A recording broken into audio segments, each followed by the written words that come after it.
There's two questions that I want to be answering in this video.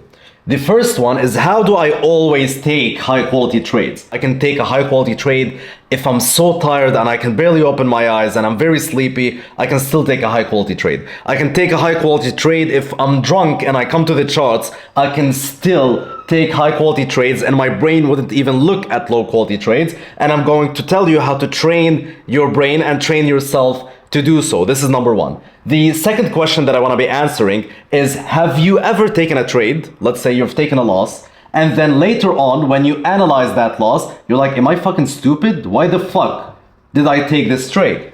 And the reason for that, just to give you a quick glance at what's coming, one reason for that is that when you took that loss, you were intellectually exhausted. So you were very tired. Your brain was very tired when you took that trade. And therefore, when you look at it later, when you're at rest, when you have high energy levels, you look back at it and you're like, as soon as you glance at it, you're like, why the fuck did I take this trade? So I also want to answer on how to limit that phenomenon there. How can we stop this from happening? How can you always, it's the same question basically, how can you always take high quality trades from the beginning so you don't have to look back later on them and be like, oh my god, that was such a low quality trade, why the fuck did I take it? So let's get right into it. This is how I see that life's activities are divided. So we have level 1 activities, and I'm going to explain everything to you. Level 1 activities, level 2, and let's say all the way up to level 10. And I believe that each one of those levels require a different amount of brain power, a different amount of intellectual power. Let me give you a small example. On level 1 right here, this is just eating and using the bathroom. So how much intellectual power do you need to use in order to eat or go to the bathroom? Even if I'm sleepy, even if I'm tired, even if I'm drunk, even if I'm beat up, if I want to go to the bathroom, my brain, I will just get up and go. So I don't need to use a lot of intellectual power. I don't need to think about it much before I do it. No matter how tired I am, my decision will be, let's get up and go to the bathroom because I need to go to the bathroom. So I don't really need to think about it. Should I go to the bathroom? Maybe I should just let it sit for like 10 more minutes. Maybe I shouldn't go to the bathroom right now. I don't need to think about this decision. I can just apply it. And therefore, those are level 1 activities that basically need the least level of brain / intellectual power. Okay, so level 2 activities are what I call drunk activities. So drunk activities, and I like to call them that because, or we can call them application activities, which are basically something that you apply. Okay, for example, if you come back drunk to your house, you can clean your house. So cleaning is a level 2 activity, because you can clean no matter how intellectually tired you are. You could be solving mathematical equations all day, then come back home and without using your brain, clean your house. So it's not an activity where you use a lot of intellectual power, where you think a lot. Let's say you're drunk and you want to put your dishes in the dishwasher.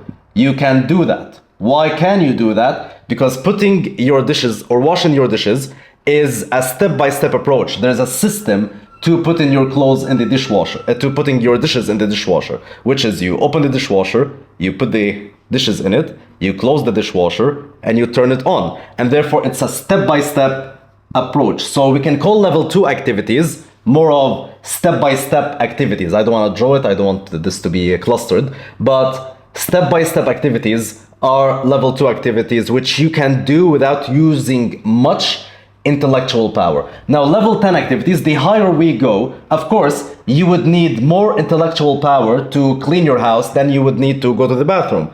And the higher up you go, the more intellectual power you need, up until you reach level 10, which, let's say you're performing surgery or you're solving a huge mathematical equation where you need to be fully focused and you need your whole intellectual power. You need to be fully focused, fully at rest. You don't need to be sleepy, hungry, or anything. You need your full brain energy in order to do them. And therefore, you shouldn't be tired as you do level 10 activities because you need full intellectual power.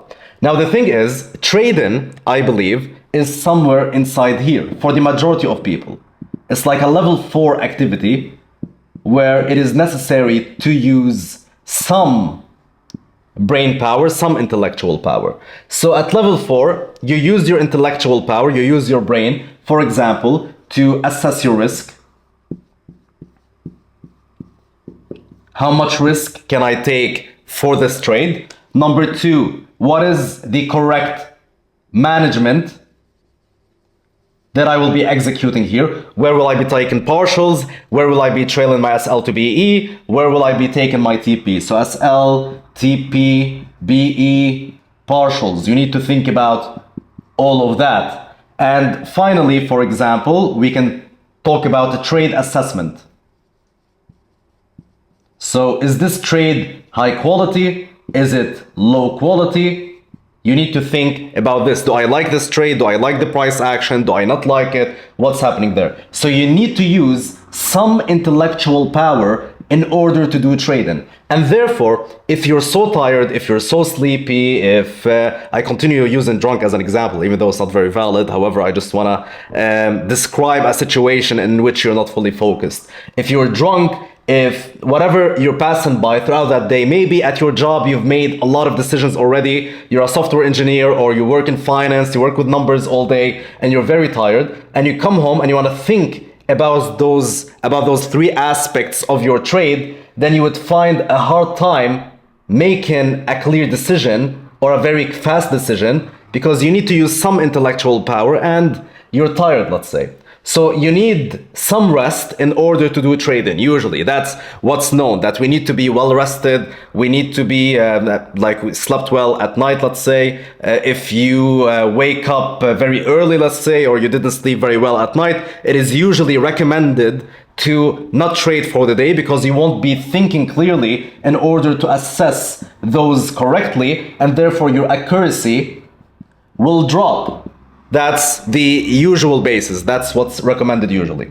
However, I have found a way, there is a way in trading to lower down the level of the trading activity from level 4 to level 2. So I can make trading a level 2 activity, which is a drunk activity, an activity that I can do in my sleep. How? Now, remember that when we spoke about level 2 activities, we said that level 2 activities are step-by-step activities. I gave you the dishwasher example. You open the dishwasher, put the dishes in, close it, turn it on. Step-by-step approach, and therefore you don't need to think.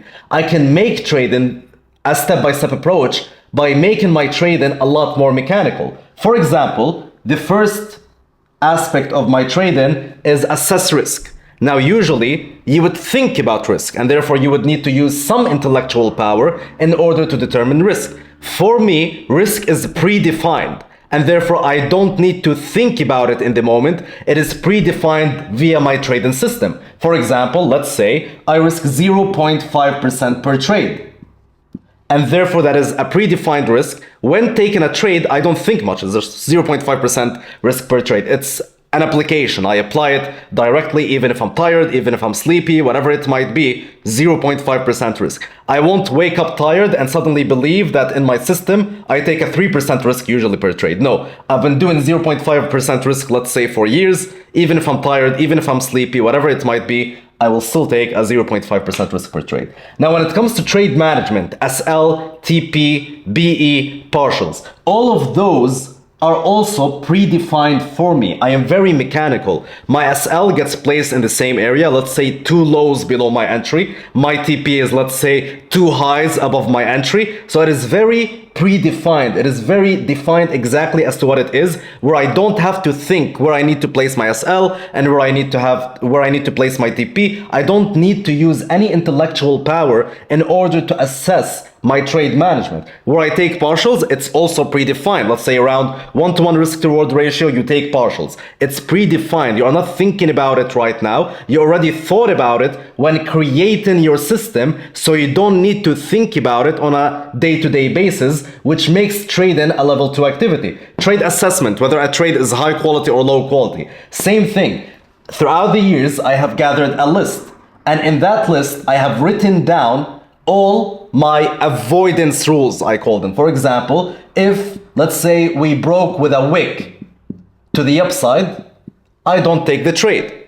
So if I look at my list and I'm like, okay, wick, do I have a wick in my trade? Okay, yes, I have a wick. Okay, avoid the trade. I'm not using any intellectual power. I'm not thinking. I'm not doing anything. I'm just looking at my list and being like, okay, I have those things that I have gathered throughout the years, that I have backtested, that I have verified where I need to avoid the trade. And I look at that list and I'm like, okay, this exists, and therefore I don't need to take that trade. And if nothing exists from my list, then I simply take the trade. As I just mentioned, by predefining everything, my risk, my trade management, my trade assessment, whether it's high quality, low quality, by creating a list of what I need to avoid and what I don't need to avoid, by making everything predefined, by moving more and more, in other words, by moving more and more towards mechanical trading systems, I lower down the amount of thinking that I have to do as I'm trading. And therefore trading becomes a level 2 activity. And therefore the reason why I always take high quality trades is because you operate at a level 4 trading where you have to think about everything that you're doing, while I operate at a level 2 of trading where I don't need to think. I can do it as I'm very sleepy, I can do it as I'm very tired, as I'm drunk, as I previously mentioned, and therefore I can do trading like that because everything is predefined. I have everything written in front of me. I can just look at it and apply it. It's like putting the dishes in the dishwasher. I'm just applying. I am not intellectually using any power, which makes trading very easy for me and can be done in any environment. I can put music and trade. There could be, this table could be filled with people sitting all around it, laughing and talking, and I could still trade. And this is the environments in which I usually trade. So I don't have this, let's say, okay, I need a very calm environment so I can think and assess my trades. No. I could be sitting in any environment. If it's my trading hour, I'll just open my laptop and I'll look at my trades and I'll trade. That's it. It doesn't matter who's around me because I'm just applying. It's like I'm filling an Excel sheet. I don't really need to think to fill the Excel sheet with, let's say, predefined numbers that I have before. I'm not thinking. I'm applying. Long story short, this does two things for me. Number one, I will never take a low quality trade and then realize later on that I shouldn't have taken it and that, let's say, I perceived it or I misperceived it for a high quality trade. No, I will not misperceive it because I'm following my list and I'm following my predefined things. And therefore, there's no mistake to me. And of course, I still make mistakes here and there, but it is very limited. This phenomenon of me misperceiving a trade and then looking at it later and being like, oh my God, yeah, it's such a low quality trade. Why did I take it? No, I'm looking at my list. If it's not here, then it's a high quality trade. And even if I look at it later, it will still not be here. It will not magically appear in my list. And therefore, since it's not here, it's a high quality trade. And therefore, that's it. And therefore, this phenomenon is limited. Number two, I don't suffer from intellectual exhaustion, where I get so tired and I start taking low quality trades because I'm just intellectually exhausted. I don't care. I'm applying a formula, and therefore, no matter how intellectually exhausted I am, I will still take high quality trades. So I limit intellectual exhaustion and I limit this phenomenon of misperceiving a trade and then realizing later that it's actually a low quality trade. And this is how I always take high quality trades. So let me know, guys, if you like that idea here. It's a clear, simple, small idea. Let me know if you liked it. Feel free to ask me any questions in the comments below, and let me know if you liked that video in the comments below. See you next time, guys.